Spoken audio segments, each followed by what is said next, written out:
Table spoon oil వేసుకోవాలి. Onions వేసుకోవాలి. 2 cut చేసుకుని పచ్చిమిర్చి వేసుకోవాలి. సాల్ట్ వేసుకోవాలి. కడిగి పెట్టుకున్న బీన్స్ ముక్కలను వేసుకోవాలి. కలిపేసుకొని మూత పెట్టుకోవాలి. కొన్ని వాటర్ వేసుకొని ఉడికించుకోవాలి.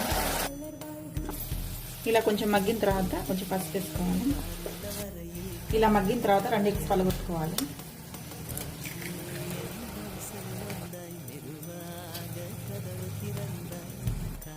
కలుపుకోవాలి. ఇలా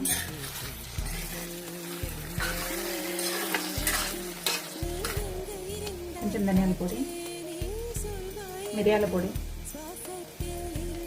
చివరిగా కొత్తిమీర వేసుకోవాలి. బీన్స్ పెప్పర్ ఎగ్ బుజ్జి రెడీ.